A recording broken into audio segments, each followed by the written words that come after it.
Hello, my name is Patrick Petrie, and for my senior thesis project for INTS 4350, I decided to do it over video games and the way they affect teens and growing kids' minds. So let me introduce this problem to you a little bit more thoroughly. With the modern advancements in technology, particularly as they pertain to the entertainment industry, video games are becoming increasingly popular, especially among teenagers and young kids. This increase in popularity is due to increases in both audio and video quality, as well as increased story complexity within the games themselves. These advances are making games more realistic and enthralling, resulting in them being more enticing to teenagers. This has in turn led to discussion on the possible positive and negative effects that video games have on teenagers. This is especially important when discussing these effects as they pertain to teenagers and young kids because they are incredibly impressionable during this period of their life. There are two main points that the positive side of the discussion bring up which I feel are important to this problem. The first point is that video games, online games in particular, lead to increased social skills and teamwork. The second point is that fast-paced, challenging games can lead to increased hand-eye coordination, quick problem solving, and increased analytical and observational skills. These effects are due to the unique challenges and characteristics which different games provide for the players. On the other side of the coin, there are two main points that the negative side of the argument, which I also feel are important. The first is that video games become more realistic and teens are playing them more, they are becoming addictive. The second point is that due to the nature and increased realism of some of the games, they are causing teens to have increased violent behavior. In this project, I will address all of these points and look at them objectively to draw a conclusion on how video games are affecting the minds of the teenagers playing them. To do this, I will have to use the interdisciplinary research process. This is because this is an interdisciplinary problem, which means that it is a complex problem which cannot be solved through the use of just one discipline. We learned from the book that the interdisciplinary research process is a process of answering a question, solving a problem, or addressing a topic that is too broad or complex to be dealt with adequately by a single discipline, and draws on the disciplines with the goals of integrating their insights to construct a more comprehensive understanding. I believe that this problem will need at least two disciplines in order to solve. As I said before, the best two disciplines I can think of for this problem are psychology and sociology. This is because they are essentially two sides of the same coin. Much like how the potential positive and negative effects video games have are two sides of the same coin. Also, these two disciplines are ideally suited for dealing with how the brain works and understands things, and how humans react and behave based on that understanding. The first discipline I will be looking into is psychology. This is because psychology deals with the first half of this complex problem. Saul McLeod neatly and concisely defines psychology as the scientific study of the mind and behavior. This is simply to say that psychology is the study of how the mind grows, learns, and reacts to our actions and experience. There are two different ways in which I think this discipline can directly help. The first is through conducting studies for the way that exposure to video games affect and shape the minds of developing teenagers. The second is by conducting another experiment in which psychologists compare the ways that the teens who played video games and teens who did not react to specific scenarios. There is a great article that discusses the effects that video games have on teens' minds. It dives right into the different categories of video games and the different effects that each have psychologically on teens. This article hits nicely on both main points I mentioned earlier for the positive side of the video game discussion. First, this article hits on the social benefits that can be gained, saying, "Finally, gaming is stimulating, a learning experience and a social activity. Thus, playing video games has become a social activity. Many games require cooperative play and logistics, comradeship, and frequent interactions between team members. This shows that all manners of game can involve a social and cooperative aspect, which can help teens that may not get much other exposure to teamwork learn the importance and proper use of teamwork and cooperative skills.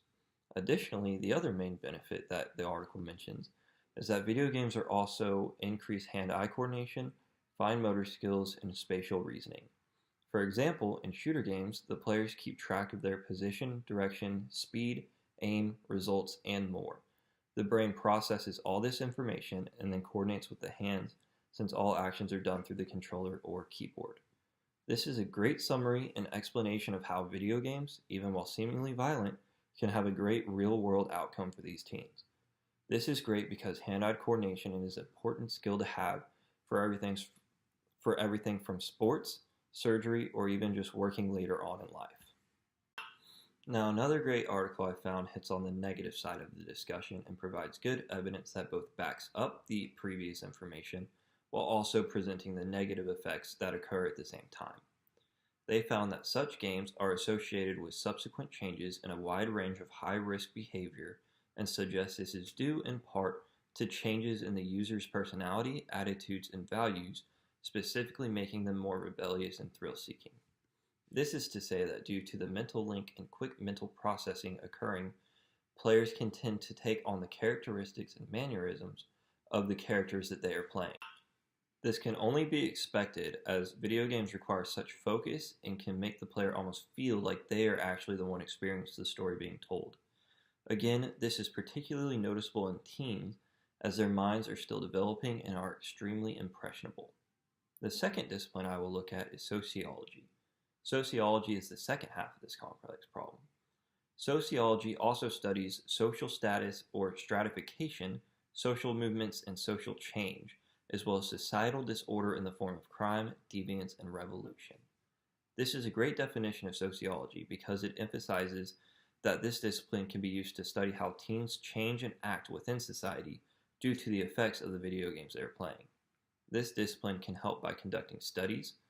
One study that can be conducted is by observing the way teens who have been exposed to violent video games perceive and react to violent situations. Another study that can be conducted through this discipline is by presenting social options to teens and comparing their answers between teens who played video games and those who did not. One article discusses the main point for the negative side of the discussion in that video games lead to increased violent behavior. Researchers have reported experimental evidence linking violent video games to more aggressive behavior, particularly as it relates to children who are at more sensitive stages in their socialization. This study shows that there is in fact a link between teens playing violent video games and having an increased inclination toward violent behavior in social scenarios shortly after playing those games. This is a result of the way teens' minds process and react to situations influenced by the way the video games have developed their minds.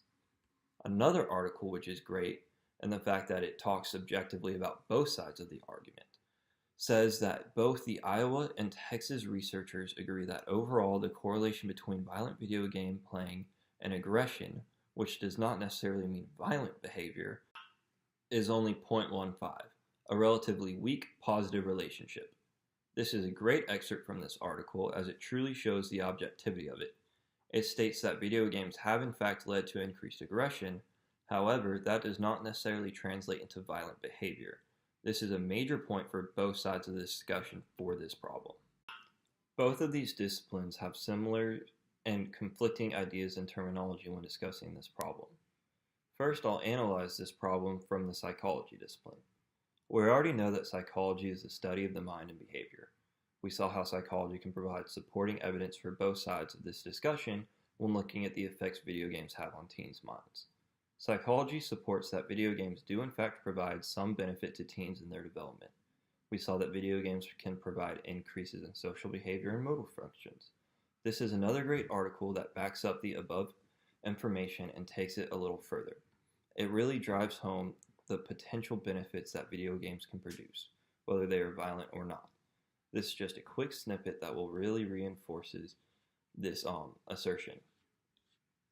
These cognitive enhancements are likely a product of the visually rich three-dimensional navigational spaces and the fast-paced demands that require split-second decision-making and acute attention to unpredictable changes in context. In addition to spatial skills, scholars have also speculated that video games are an excellent means for developing problem-solving skills, which can range in complexity from finding the quickest route from A to B to discovering complex action sequences based on memorization and analytical skills. The fast-paced and constantly changing environment and situations that video gamers find themselves in help to train their minds to quickly process, analyze, and memorize important information, while simultaneously eliminating all unnecessary information so as to not overload or confuse the player during critical situations which require immediate correct responses. This skill and processing ability can then go on to be used throughout life for critical analysis and problem solving on a daily basis. We also saw that video games can have a negative effect, as some teens can begin to develop the characteristics and mindsets of the characters that they play as. Now I'll analyze the problem from the sociology view. I already talked about how sociology is the study of human interaction, change, and movement within society. This can be used to look specifically at the way that these teens interact with society as a result of the video games they play. We can see that sociology is not shy about agreeing with psychology and saying that video games can lead to negative effects such as increased aggression. However, the difference is that sociology is clear to say that increased aggression does not mean increased violence, like psychology suggests. This is because as far as the mind is concerned, violence is violence, but sociology looks at it in the categories of thought and action separately. This is an important distinction, especially when discussing increases in violence. Sociology also supports psychology in that the positive benefits are also present. This is most clearly seen throughout the increased cooperation and strategizing we see in teens who play games based on those aspects. Another great article which reinforces this talks about how video games provide immediate feedback on the player's success by distributing reinforcements and punishments, assist in learning at different rates, and offer opportunities to practice to the point of mastery. Video games can also adapt themselves to individual learners and train players in a way that helps them transfer knowledge or skills to the real world. This is to say that there is a concrete argument that video games can be just as useful in teaching skills to teens that they can use later on in life as other activities that they can be taking part in. These are just a few of the main points that these articles highlight. No matter what side of the discussion you are on, these disciplines show that there are both clear benefits and clear drawbacks to teens playing video games.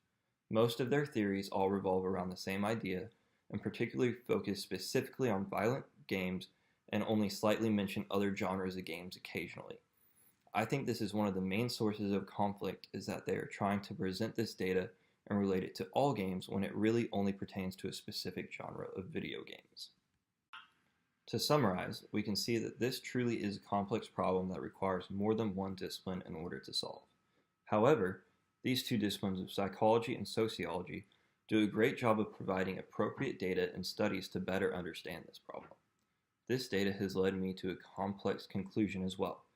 It has also led me to look at a new question. First, the conclusion I came to is that video games are neither good nor bad. While they have an undeniable effect on the minds of teens, the exact effect is unclear and most often varies for each individual.